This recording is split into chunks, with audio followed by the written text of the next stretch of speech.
Welcome to Newsweek's live coverage of the second day of President Donald Trump's visit to the UK. A full itinerary is waiting for Trump, with tens of thousands of people expected to protest against the president throughout the entire day. All times EDT, Trump and the First Lady arrived for their first official visit to the UK on Thursday afternoon, July 12, following the NATO summit in Brussels. He is meeting British Prime Minister Theresa May and will later have tea with the Queen. Mass protests to take place all across the country during Trump's visit, most notably in central London and Scotland. That concludes Newsweek's coverage of Trump's second day in his official the UK, with a trip to Scotland still to come for the president. Follow further coverage of events across the world on Newsweek.com, 12:05 p.m. As expected, Trump has now arrived at Windsor Castle for his meeting with the Queen, albeit making her wait for a few minutes. 11:36 a.m. More from Newsweek's David Brennan, who is at the protests in the English capital. Central London has been brought to a standstill as tens of thousands of protesters took the streets for demonstrations against U.S. President Donald Trump. The placards and banners on show demonstrate the wide range of grievances Londoners have with the president, be it women's rights, immigration policy, his treatment of the Palestinians or his support of Brexit. Dump Trump is the most popular sign, as the crowd take turns chanting, "Say it loud, say it clear, Donald Trump's not welcome here." 10:37 a.m. Our reporter David Brennan down at the protests still taking place central London right now. Here are some of his picks from the scene. 9:45 a.m. And that's the end of the conference. Next up for Trump is a trip to Windsor Castle for a meeting with the Queen. 9:31 a.m. Trump said he believes Putin would not have essentially taken over Crimea if he had been president at the time, describing the ongoing situation as another bad hand he has been dealt after he took over from Barack Obama. 9:26 a.m. May said, lots of people, including Trump, have given her advice on negotiating with the EU with regards to Brexit without revealing what Trump's advice she was alleged to have ignored was. Trump said it was merely a suggestion that she may have found too brutal. 9:23 a.m. May insists, following Trump's comments, that her Brexit policy is a deal that the British people voted for. Trump repeats his belief that Boris Johnson would make a great PM during his Sun interview, but adds that he also said, "This incredible woman right here is doing a great job." 9:17 a.m. When asked if he could elaborate on his comments about immigration damaging Europe, Trump said it is a very negative thing that is changing the culture of Europe. Admits that is not politically correct to say so, but will continue to say it out loud. 9:09 a.m. Following the much-talked-about interview with the Sun newspaper regarding her Brexit policy, Trump tells May, "I don't know what you are going to do, but whatever you do is okay with us, as long as you can trade with us," he adds. When asked about his criticism of May by the BBC, Trump described the Sun story as generally fine, but that it left out complimentary things he said about the PM, describing it as fake news. 9:01 a.m. Trump said that the relationship with May and the UK is a bond like no other, and indispensable, and both countries are bound together by a commitment to freedom. Trump said he has convinced other NATO members to increase their spending, and he and May both agree that Iran should never obtain a nuclear weapon. 8:58 a.m. May opens the conference saying how no two countries do more together than ours to keep the world safe. May also thanked the president for his support after a British civilian died after being exposed to Novichok poisoning. May adds it is all of our responsibility that ensures the transatlantic relationship endures. 8:45 a.m. Trump and May are due to appear in the Gardens of Chequers for a press conference, expected to last around 30 minutes. 8:20 a.m. Reuters photograph gives a glimpse of the scale of the protest currently taking place against Trump in central London, with thousands more expected later in the capital. 7:45 a.m. We have another report from the first public appearance of May and Trump since his interview in the British tabloid in which he slammed her Brexit plans and endorsed her rival as a great potential prime minister.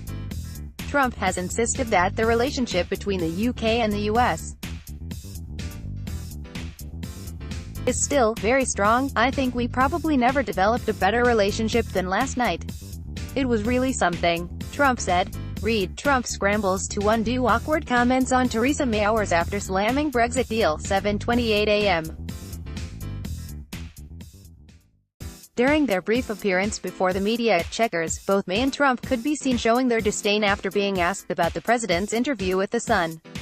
The British Prime Minister was spotted subtly rolling her eyes after Trump was asked whether he regretted the interview, which seems set to overshadow the entire visit. You can read Newsweek's report and watch the video of the eye roll here, 7:14 a.m. Anthony Gardner, who was the U.S. ambassador to the EU under the Obama administration, has condemned Trump following the president's extraordinary interview with The Sun. Gardner tweeted, "Trump's latest attack, this time against May, is totally unacceptable. Unprecedented to attack ally during state visit. He is out of control and an embarrassment. He is one-man wrecking machine. Anyone working for him voluntarily in high office is an accomplice and collaborator." 6:51 a.m. Prior to the president's visit, one of the most talked about planned protests was the flying of a massive inflatable Trump baby over central London's Parliament Square. "What they are good at is drawing attention to an issue and allowing you to articulate it, and that's what I think we have managed to achieve here. Trump baby is really just a mascot for a much wider movement that is ready to resist." Leo Murray, activist and brainchild behind the stunt, previously told Newsweek. The baby has now been taken down and deflated, as it was only allowed in the air for a specific amount of time in order to comply with Greater London Authority rules. 6:40 a.m. The First Lady has arrived at a hospital to meet with the Chelsea Pensioners, a group of British war veterans known for their distinctive red military-style jackets who reside at a nursing home in southwest London. Footage of Melania Trump has since emerged of her playing bowls on the lawn of the Royal Hospital Chelsea. Lawn bowling with at Flotus picked out twitter.com/A7H1F1HPD2, Betsy Klein, at Betsy_Klein, July 13, 2018, 6:31 a.m. Trump has arrived in Chequers to meet with May after The Sun newspaper published an interview in which her attacks her Brexit policy and hailed Boris Johnson as a future PM. In a short appearance in front of the media, Trump said he and May will mainly be talking about foreign policy, adding his relationship with the PM is very, very strong. Another press conference is expected to take place in a couple of hours, 5:57 a.m. The second day of Trump's visit begins with another meeting with May at the Royal Military Academy in Sandhurst, Berkshire, around 33 miles southwest of central London, to watch a UK military exercise. Trump and May are then traveling to Chequers, the Prime Minister's country residence in Buckinghamshire, for further talks before he goes to meet the Queen in Windsor Castle later on Friday afternoon. Trump and the First Lady will then fly up to Scotland, where they are expected to stay at Trump's Turnberry Golf Resort. The president's time in Scotland, which is sure to include a round of golf, is not listed as part of his working visit. 5:42 a.m. Trump also once again attacked London Mayor Sadiq Khan in the interview, saying he has done a very bad job on terrorism. In the wake of 4 attacks in the city last year, I think he has done a bad job on crime. If you look, all of the horrible things going on there, with all of the crime that is being brought in. 5:30 a.m.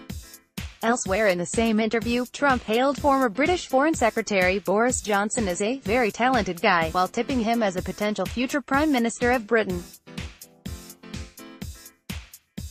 "I think he's got what it takes," he added. Johnson, perennially tipped as a future leader of the ruling Conservative Party and one of the key figures of the Brexit campaign, quit May's government last week in protest at her Brexit policy. 5:23 a.m. Before Trump even set off for the second day on his UK visit, he managed to cause controversy following the publication of an interview he did with The Sun newspaper.